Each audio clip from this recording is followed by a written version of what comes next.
बिस्मिल्लाहिर्रहमानिर्रहीम अस्सलाम वालेकुम ब्रावों की हाल चाल है जनाब ठीक ठाक। तो मैं व्लॉग स्टार्ट करता थोड़ा जिहा लेट हो गया, लेकिन असी इस टाइम घरों निकल के तकरीबन 10 किले दूर आ चुके हैं अपनी ज़मीन विच। उत्थे असी काम काज शुरू करना है। और की काम काज शुरू करना है भाई को थोड़ा जिहा पुछदे हैं। हाँ जी भाई अस्सलाम वालेकुम। एक बार साढ़े नाल मुखातब हो ना, सुनाओ ठीक ठाक हो। ये दो कईयां लैके आए हैं, आज की प्रोग्राम बने हैं? अंगूर खा। अच्छा बाकी अंगूर खा रहे हैं भाई और बड़े मजे दे चस्के दे, क्या बात है। वीडियो बना के हाँ ठीक है, इन्हों का मतलब है काम जैसे करदे पे होने उस टाइम जो वीडियो बना के लाते। मैं अपने बाप के नेड़े आया फिलहाल इतों टाइम मैं सूरत विखमना, इधर का माहौल विखमना। ठीक है, एक भाऊ का आ घर सामना, ठीक है, ये रहा को नहीं, वो गया है दूसरा बाहर के मुल्क इराक दे विच। लो जी ए मैं ठीक है सुबह सुबह कगी इस तो नहीं फेरी, क्योंकि कम जो है ना वो जाके करना है। कम्में में कगी शगी की कोई ज़रूरत नहीं होंगी। ठीक है, उस तो बाद बाबे का छोर जो पट्ठे कुतर रहा और माशाल्लाह खूबसूरत दारा बनाया ना।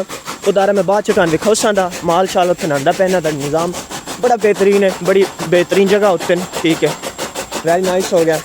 और यह घर जो अजे इन्हों का बिल्कुल बनता पे, वो घर मुकम्मल बन चुका है और रंग शंग वगैरह होने वाला है। ठीक है, मझां का इन्हों के जो तलाव बनया वह तो नज़ारा करवाते। इससे वेखो गर्मियों में जो तलाव होंगे वो नहाने का वक्री मज़ा आता अलग ही।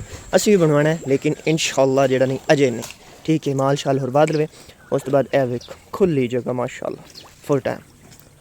तो जी हम चलते हैं तियां लैके उदे भाई होरी अगे टुर चुके हैं, तो हुण असीं पिछे पिछे चलते हैं। इस डेरे उत्ते जेह्ड़े फलदार बूटे ने वो काफ़ी सारे लगे हैं। वेखो ए वेखो जनाब अंगूर, अंगूरां दी तुसीं वेख्या हुण इत्थों कोई एक अद्धा पक्के आ कोई वधिया जिहा अंगूर लभदा है ते खा के चेक करदे आं की हो जाए। ठीक है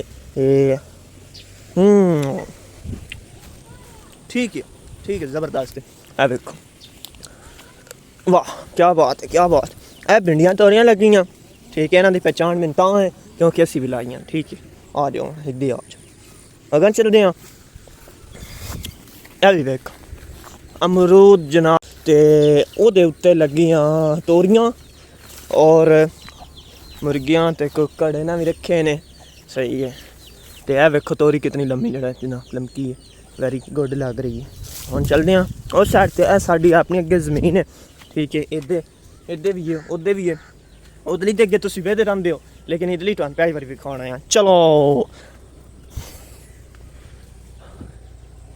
वेरी नाइस भाई जी। अज दिहाड़ी में जो काम नहीं वो सारा अज बड़ा होना। ठीक है, और अज बड़ा काम होना केड़ा करदे उदों काम करांदे उदों अपनी वीडियो बनावांदे ते तुहानूं विखांदे रवांदे। ठीक है, ना ही जाने यार सारा व्लॉग वेख के जाना कि नहीं। ठीक है, हाँ जी जनाब मौका उत्ते पहुँच चुके हैं। आ पैंप पे जेड़ा असी जनाब दब्बने ये जिस वक्त ये बाबे के छोरे की ज़मीन उच्ची है। ठीक है, साड़ी नीवीं आई बिचों मिट्टी चवाई आई तो वेखो इधर जिस वक्त पानी आंदा आई तो वह खडालदा पिया ओहदी ज़मीन वेट टोया पिया निकलदा आई। इस वास्ते अजे जल्दी कर छड़िए लै आंदा पैंप चंगा कर छड़िया। ठीक है, जल्द तो जल्द काम करना चाहिए ही, नहीं तो यह जोड़ा आंदा पिया नुकसान नहीं ये ज़्यादा होंदा रहना। यह हुण पैंप दब्बना सी इहदे च। ए वेखो जी जनाब जड़ा पैंप है वह दबिंदा पे, काफ़ी मेहनत मशक्कत हो रही है। ठीक है, इदों पानी आंदा आई थल्ले डांदा आई तो ज़मीन जी उस पार छड़ी आई। इस वास्ते ज़मीन मजीद ना फटे असी पैंप लैके लै आंदा। ठीक है, उत्थों मैं रेहड़ियाँ बार बार के एहदे उत्ते वगांदा पिया, फिर सारी खाली जी लैके इत्थों तक ना वो खालनी ताकि यह जी साडी ज़मीन ना ये पानी सुकून नाल आ सके। ठीक है जी जनाब, इस टाइम तक जो प्लान असी घरों बना के आया जो काम असी घरों करन आया वो काफ़ी हद तक मुकम्मल हो चुके हैं। तुसीं वेख सकते हो कि हुण पानी जो वो ज़मीन थल्ले खडालन नहीं लगता। ठीक है, अगे उस तो खसथाली में चा चढ़ी आई हुण पैंप दब छड़िया। अच्छा भाई जी की सूरत हाल है हुणे दी? ज़बरदस्त हो गया, वेरी गुड। बड़ा टाइम तो नहीं लगा? स्ट्रगल कोई मेहनत या गर्मी गुरमी तो नहीं लगी?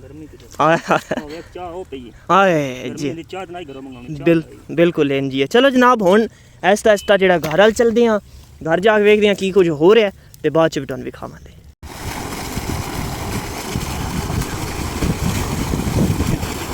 जी आज पिंड वालियां दा AC चेक करो भाई होरी ओहदे उत्ते चढ़े ने।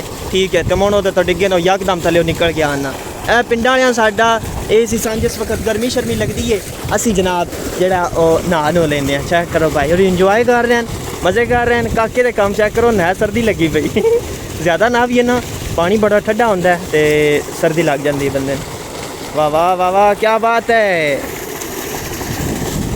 ਠੀਕ ਹੈ ਬੜੇ ਮਜ਼ੇ ਕਰ ਰਿਹਾ ਨਿੱਕਾ ਜਿਹੜਾ ਨਾ, ਹੁਣ ਸਹੀ ਮਜ਼ਾ ਆ ਰਿਹਾ।